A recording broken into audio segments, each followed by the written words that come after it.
And as they were eating, Jesus took bread and blessed and broke it and gave it to them and said, "Take, this is my body." These words revolutionized my life. Perhaps you know my story. I love being Catholic. I truly love it for all kinds of reasons. But these words, they're not just words. And as they were eating, Jesus took bread and blessed and broke it and gave it to them and said, "Take, this is my body." When I was in graduate school, I became very close friends with Father Stephen. I'm going to call him Steve from this point forward because he's still my best friend other than my wife. And Steve really helped me through the program. His Catholic formation was invaluable as we were working on that degree. And about 2 years into our friendship, he came to me and he said, "I've got an idea for you and me for Lent." I said, "What is it?" He said, I'd like for you and I to go give a Lenten retreat to a group of cloistered Dominican nuns." I said, "That sounds good." I said, "Before we go, though, what are we going to do? And more importantly, what's a cloistered nun?" He said, "Well, we're going to go talk for an hour. We'll each talk for about a half hour, but you don't know what a cloistered nun is?" I went, "No. I'm Methodist, and you're the first priest I've ever been friends with, so I don't know that much about Catholicism." He said, "Well, cloistered nun, there's a group of about 50 nuns, or 50 women, and they live at the Monastery of Our Lady of Grace in North Guilford, Connecticut.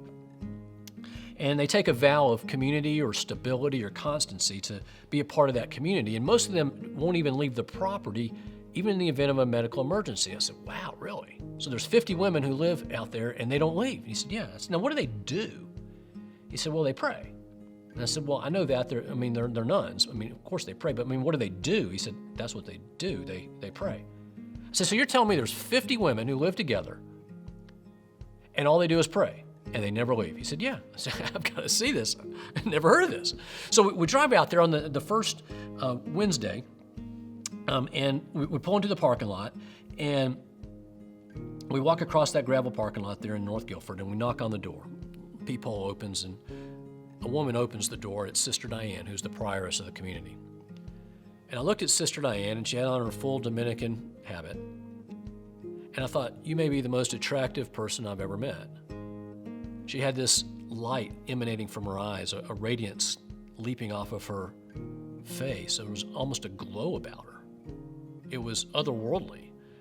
And I don't mean attractive in the way the culture uses that. I mean it in the way that it literally means you just attract people to yourself. Holiness is attractive. It draws people to you.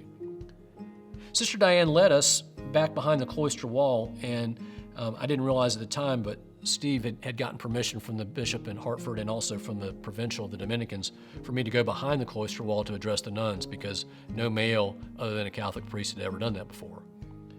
And so we went back to the community room, and the nuns were all gathered there in little folding chairs. There were the 50 of them there, and Steve was getting ready to introduce me to the group, and I leaned over to him and I said, "This may be the most non-Catholic audience of all time." He said, "What do you mean?" I said, "Well, they're all on time."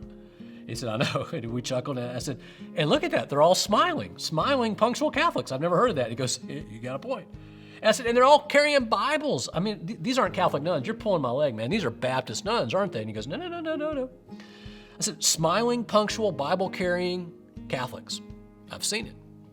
So he gets up, he introduces me, and I get up in front of the nuns, and I looked at them, that group, and I had to take a step back. Because as I looked at their faces, I realized that almost all of them had that same radiance and light, attractiveness that Sister Diane did. And as a Methodist pastor, as a Protestant, I didn't have a category for that. And so it took me a moment to get oriented and to get my composure, my poise back. And I gave my first talk, and then Stephen gave his. And we did that for I guess it was 6 Wednesdays we went out there. And the last Wednesday, we saved some time at the end for question and answer.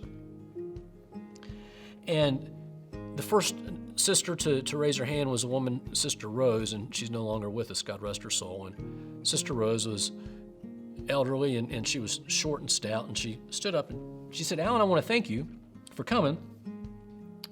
You're the first Methodist pastor that most of us have ever met." And I said, "Right back at you, Sister Rose." I said, "I didn't even know a group like you existed a few weeks ago." She said, and so I want to thank you, and I also want to tell you, after listening to you for these past 6 weeks, you sound really Catholic. And I said, "Well, thank you. I guess that's coming from a nun. That's a compliment." And she said, "So I have to ask you, why aren't you a part of the church? I thought to myself, that's a strange question. I'm a part of the church. I mean, it says right here on my card, Alan Hunt, pastor, United Methodist Church, CHURCH, church. I'm a part of the church. I said, so I don't understand the question. She said, well, let me ask you again. Why aren't you a part of the church? Asked me the same question, same way.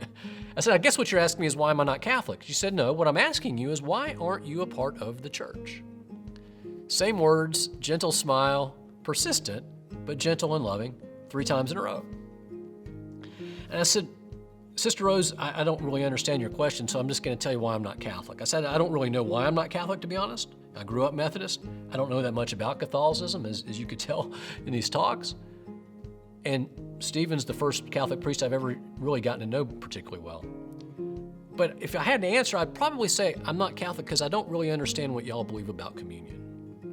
So for me, it's just obvious that the bread and the wine, or the bread and the juice, because as Methodists we use juice rather than wine, they're symbols. They're special, they're important, they're holy, but to somehow believe that they're miraculously transformed mysteriously into the body and blood of Jesus, literally, that just doesn't make sense to me. I said, so I love you and I respect you, and this has been an incredibly enriching 6 weeks for me, but I'd have to say that's probably why I'm not Catholic.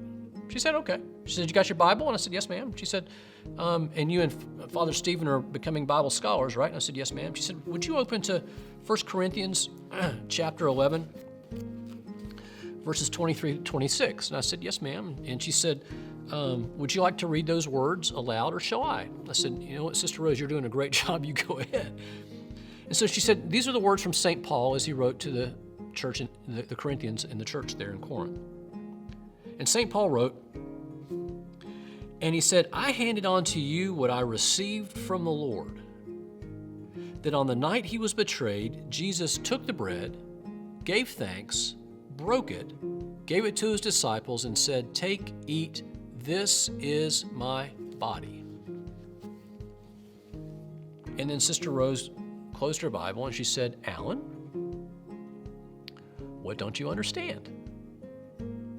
And all the nuns and sisters giggled, and we had a little bit of a laugh. And I wish I could say that at that moment the heavens opened and God called me into the Catholic Church, but that's not what happened. Although looking back now, 14, 15 years later, I do see, or no, 17 years later, the hand of God did come down and plant a little seed about the size of a mustard seed in the back of my soul that eventually did draw me home into the one holy Catholic and Apostolic Church.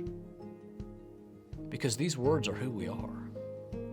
These words are who we are. We are the people of the Eucharist. That's who we are. I was in Mrs. Blythe's class, 2nd grade, when my parents picked me up from school early. I knew something was up because my parents never checked me out of school early, and a messenger came from the principal's office and called me down to the office, and Mom signed us out, and we walked out to the car, and I saw my dad in the front seat wearing a suit, and my brother James, 6 years older than I, in 8th grade, wearing a coat and tie, and on my seat in the back seat there was a little jacket and a tie, and Mom said, put that on and just be quiet. And so we drove over the mountain from Transylvania County, North Carolina, to Haywood County, North Carolina, to Waynesville, and we pulled into the driveway, and my dad took my brother and me out of the car, and he held our hands and he walked us up to the door, and he knocked on the door, and an elderly woman opened the door, and she just looked tired and her face was drawn. And my dad said, is he ready? And she said, yeah, he's ready. So my mom followed the woman, and they went into the kitchen, and my dad took my brother and me, and we walked down the hall to the second door on the right. My dad gently opened the door, and we walked into that little bedroom, and my dad dropped our hands, and he walked out and he closed the door. And so James and I, my brother and I, are there, and we're looking at the bed, and lying on the bed is a man who a few years before had been 6 feet tall, 180 pounds, big square jaw and a bold, booming voice. But today he was maybe 120 pounds, emaciated, worn out from a couple years worth of cancer. And he looked at us in his weary eyes and he said, are you ready? And we said, yeah, we're ready. He said, no, are you ready? And we said, yes, sir, we're ready. He said, are you ready? And we said, yeah, we're ready, sir. He said, get a pencil and some paper and write this down. So we looked around the room and we found some pencils and pieces of paper, and we said, okay. And we looked at him and we leaned over and he said, are you ready? We said, yes. He said, write this down. We said, yes, sir. And he pushed himself up on his elbows and he looked us in the eye and he said, always remember who you are. Always remember who you are. I remember that because I wrote it down as a second grader, and I wrote it down and I still have it with me, and I keep it in my Bible so I can always refer back to it. Because those were the last words my grandfather ever said to me. Always remember who you are. The gospel reading today says, as they were eating, Jesus took bread and blessed and broke it and gave it to them and said, take, this is my body. I love being Catholic, and Corpus Christi is one of the big reasons why. Because this is who we are. We are the people of the Eucharist. Always remember